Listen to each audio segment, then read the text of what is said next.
Bismillahirrahmanirrahim. Assalamualaikum warahmatullahi wabarakatuh. Alhamdulillah wassalatu wassalamu ala Rasulillah wa ala alihi wa sahbihi wa mawala amma ba'du. Kaum muslimin rahimakumullah. Buletin Kafah edisi 376 dengan judul Beban Rakyat Kian Berat, Korupsi Malah Makin Menjadi-jadi. Kaum muslimin, belum genap 100 hari Kabinet Merah Putih yang dilantik pada Minggu 20 Oktober 2024, pemerintahan yang dipimpin Prabowo Gibran ini telah menimbulkan keresahan rakyat. Harapan mereka akan kehidupan yang lebih sejahtera juga pupus. Pasalnya, saat kampanye Prabowo Gibran ingin memihak pada kepentingan rakyat. Namun, setelah dipilih faktanya pemerintah saat ini malah makin membebani rakyat dengan menetapkan kebijakan kenaikan pajak pertambahan nilai 12% di tengah ekonomi yang masih stagnan. Kebijakan PPN 12% ini pasti menyusahkan rakyat ya. Selain akan menambah beban ekonomi rumah tangga dengan melemahnya daya beli, kebijakan ini juga dipastikan mengakibatkan banyak pekerja yang di PHK. Sepanjang tahun 2024 saja, berbagai sektor industri di Indonesia mengalami gelombang pemutusan hubungan kerja atau PHK. Hal ini memberikan dampak yang signifikan bagi para pekerja dan perekonomian nasional. Di lain sisi, tindak pidana korupsi yang dilakukan oleh para pejabat justru kian menjadi-jadi. Mega korupsi yang merugikan uang rakyat dan negara ratusan triliun divonis ringan. Bahkan Presiden Prabowo sempat memunculkan wacana pemaafan bagi para koruptor dengan syarat mengembalikan uang hasil korupsi ke kas negara. Padahal pengembalian uang hasil korupsi tidaklah menggugurkan hukum pidananya. Dua kebijakan yang tidak pro rakyat ini menjadi catatan buram Kabinet Merah Putih. Kaum muslimin, sistem ekonomi kapitalisme neoliberal yang diterapkan di negeri ini berpijak pada kebebasan kepemilikan atau freedom ownership. Nah, akibatnya negara tidak memiliki kekuasaan atas sumber daya alam. Sumber daya alam malah diserahkan kepada pihak swasta baik asing maupun asing ya, yang menjelma menjadi oligarki. Sebaliknya, negara hanya menjadi regulator pasar, bukan pelaku utama perekonomian. Akibatnya, untuk membiayai pembangunan yang berbasis utang, negara menarik pajak dari rakyat secara zalim karena membebani rakyat. Kesalahan penerapan sistem ekonomi inilah yang menghasilkan kekuasaan jibaya, yakni kekuasaan yang memalak dan menyusahkan rakyat. Padahal kekuasaan itu seharusnya mensejahterakan rakyatnya secara adil. Rasulullah SAW telah melarang keras pungutan pajak atas rakyat dan mengancam pemungutnya. Rasulullah SAW bersabda, la yadkhulul jannata sahibu maksin. Tidak akan masuk surga pemungut pajak atau cukai. Hadis riwayat Ahmad, Abu Dawud dan Al-Hakim. Rasulullah SAW juga mengancam para pemangku jabatan dan kekuasaan yang menipu dan menyusahkan rakyatnya. Beliau bersabda, ma min abdin yastar yahullahu ra'iyatan yamut yauma yamutu wa ghashun li ra'iyati illa haramallahu alaihi jannah.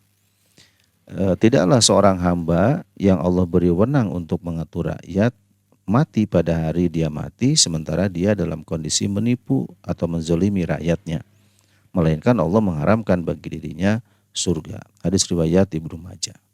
Bahkan Rasulullah SAW mendoakan keburukan bagi para pemimpin yang tidak amanah, yang menyusahkan rakyat ya, dengan doa Allahumma man waliya min amri ummati syai'an fasyaqqa alaihim fashquq alaih wa man waliya min amri ummati syai'an farafaqa bihim farfuq bih. Ya Allah, siapa saja yang mengurusi urusan umatku, lalu dia membuat mereka susah, maka susahkanlah dia. Siapa saja yang mengurusi urusan umatku, lantas dia menyayangi mereka, maka sayangilah dia. Hadis riwayat Muslim. Di sisi lain, sistem politik demokrasi yang pragmatis transaksional menjadi lahan subur bagi tumbuhnya tindak pidana korupsi dan kolusi. Dalam pragmatisme politik demokrasi, transaksi antara aktor politik sering terjadi seperti barter kekuasaan ya, pemberian jabatan atau dana kampanye. Transaksi ini bisa menjadi bentuk kolusi atau nepotisme yang melanggar hukum, terutama jika melibatkan penyalahgunaan wewenang atau anggaran negara. Dan dalam hal ini, partai politik bisa menjadi sumber praktik suap dan korupsi. Apalagi partai politik sekuler yang sejak awal berdiri telah berpaham pragmatisme. Penerapan politik demokrasi yang pragmatis dan transaksional telah menghasilkan para kepala daerah yang menjadi koruptor dengan berbagai modusnya.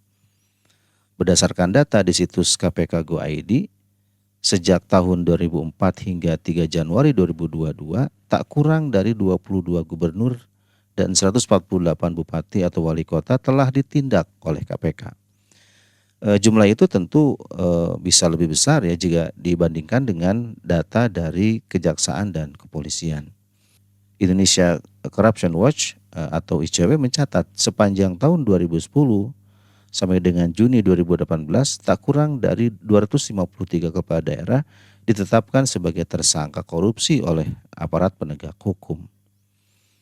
Dalam Islam, korupsi adalah kejahatan yang akan dijatuhi hukuman yang bisa memberikan efek jera dalam bentuk sanksi takzir. Hukuman itu bisa berupa tasyhir atau pewartaan atau ekspos, denda, penjara yang lama, bahkan bisa sampai hukuman mati, ya, sesuai dengan tingkat dan dampak korupsinya. Sanksi penyitaan harta hulu juga bisa ditambah dengan denda. Kaum muslimin, selain faktor ketakwaan individu sebagai penguasa, pemerintahan Islam juga dilandasi pada penerapan syariat Islam secara kafah dalam mengatur urusan rakyat. Rasulullah SAW dan para sahabat adalah teladan bagi kepengurusan rakyat dalam institusi daulah Islam yang menjadikan syariat Islam sebagai sumber hukum dan perundang-undangan. Ya. Ketakwaan individu menjadikan seorang penguasa dalam Islam takut akan beratnya pertanggungjawaban akan jabatannya di hadapan rakyat dan di hadapan Allah SWT di akhirat kelak. Nah, karena itu kekuasaan dipandang sebagai amanah dan tidak diperebutkan. Rasulullah SAW bersabda, awalul imarati malamatun, wasaniha nadamatun, wasalisuha azabun minallahi yaumal qiyamah, illa man rahimah wa adala. Kepemimpinan itu awalnya cacian, keduanya penyesalan, dan ketiganya azab dari Allah pada hari kiamat nanti, kecuali yang memimpin dengan kasih sayang dan adil. Hadis riwayat Tabrani. Dalam sistem Islam tidak akan ada politik biaya tinggi. Celah bagi kolusi dan upeti dalam pemilihan pejabat juga akan tertutup sama sekali. Tidak seperti sistem demokrasi yang memang berbiaya tinggi ya, yang mendorong perebutan jabatan dengan jalan kotor, yakni suap dan korupsi. Haramnya memungut pajak ini menegaskan bahwa pemerintah Islam tidak memberlakukan pajak bagi rakyatnya. Sistem ekonomi yang diterapkan dalam pemerintahan Islam menjadikan APBN tidak berbasis pajak. Penguasa dalam Islam adalah pelayan rakyat, bukan pemalak rakyat. Model pajak sebagaimana dalam sistem kapitalisme adalah haram hukumnya. Dalam sistem pemerintahan Islam, sumber pemasukan APBN sebetulnya sangatlah banyak dan berlimpah. Ghanimah, fai'i, khumus, kharaj, dan jizyah. Selain itu, di antara sumber terbesar APBN dalam pemerintahan Islam adalah dari harta milik umum atau milkiyah ammah. Sebagai contoh, di negara di Indonesia misalnya ya, potensi pendapatan dari sumber daya alam tentu sangat besar. Di antara potensi pendapatan besar negeri ini misalnya dari minyak mentah, dari gas alam, dari batu bara, emas, tembaga, dan nikel. Nilainya bisa lebih dari 2 kali lipat kebutuhan APBN setiap tahunnya. Jika saja sistem Islam diterapkan di negeri ini, sumber daya alam yang ada ini mutlak wajib dikelola oleh negara secara langsung dan haram hukumnya dikelola oleh swasta atau diprivatisasi. Selain tertanamnya ketakwaan individu, pemerintahan Islam akan mewujudkan para pejabat bersih karena mendapatkan gaji tinggi. Keharaman harta gulu dan ketegasan sanksi hukum bagi para pejabat yang terbukti korupsi. Rasulullah SAW bersabda, "Man ista'malnahu ala amalin farazaqnahu rizqan fama akhadha ba'da dzalika fahuwa ghululun." Siapa saja yang telah kami angkat untuk suatu tugas dan telah kami tetapkan pemberian gaji untuk dia, maka apa yang dia ambil selain itu adalah harta ghulul atau harta haram. Hadis riwayat Abu Dawud dan Al-Hakim. Para penguasa dalam sistem pemerintahan Islam atau khilafah telah terbukti menjadi penguasa teladan dalam menjaga amanah, kejujuran, dan kebersihan sepanjang sejarah. Rasa takut mereka kepada Allah SWT dan siksanya begitu menghunjam dalam kalbu mereka. Dengan itu mereka memiliki konsistensi tinggi dalam menerapkan sistem Islam dalam mengurus rakyatnya, khususnya dalam menjaga negara dan rakyat agar tidak dikuasai asing dan dikorupsi. Khalifah dalam sistem khilafah juga akan hidup sederhana dan memilih para pejabatnya yang bertakwa dalam memiliki kapasitas. Khalifah juga akan bertindak tegas kepada siapapun, termasuk kepada keluarga dekatnya sekalipun, karena melaksanakan perintah Allah SWT dalam amar ma'ruf nahi munkar. Dalam pemerintahan khilafah, salah satu contoh pemimpin terbaik adalah Khalifah Umar bin Khattab. Beliau biasa menyita harta tak wajar para wali atau amilnya. Beliau pun bersikap tegas kepada keluarganya sendiri. Ketika melihat unta milik Abdullah bin Umar paling gemuk di antara unta yang digembalakan di padang gembalaan umum, beliau menyuruh Abdullah bin Umar menjual unta itu. Lalu kelebihan dari modalnya dimasukkan ke kas negara. Khalifah Umar menilai unta itu paling gemuk karena mendapat rumput terbaik, mengingat Abdullah bin Umar adalah putra khalifah. Kaum muslimin, karena itu tidak ada pilihan lain dalam mewujudkan pemerintahan yang bersih dan bebas pajak serta mensejahterakan rakyat kecuali dengan menerapkan syariat Islam secara kafah dalam institusi khilafah. Hukum Islam adalah hukum sempurna dari Allah SWT yang maha sempurna. Hukum Islam adalah hukum yang adil karena berasal dari Allah yang maha adil. Karena itu tegaknya penerapan syariat Islam secara kafah, secara menyeluruh dan totalitas harus segera diwujudkan. Wallahu a'lam bishawab. Kaum muslimin, demikian isi buletin kafah edisi 376 yang berjudul Beban Rakyat Kian Berat, Korupsi Malah Makin Menjadi-jadi.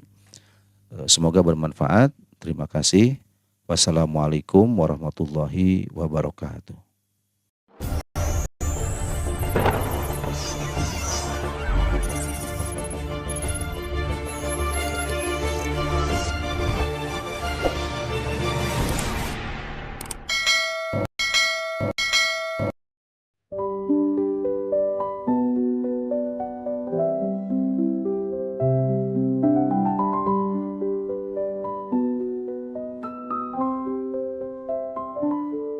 Dunia penuh nestapa, kerusakan merajalela, ekonomi yang tak adil, kesenjangan terus bergulir, politik bertipu daya, kebenaran hilang makna, lingkungan merintih sedih, alam rusak tak terperi. Pendidikan kurang makna, generasi hilang arah, budaya penuh petaka, moralitas makin parah, kesehatan tak terjamin, manusia menderita, hukum tidak lagi adil, keamanan tak terjaga. Marilah kita bersama akhiri duka derita,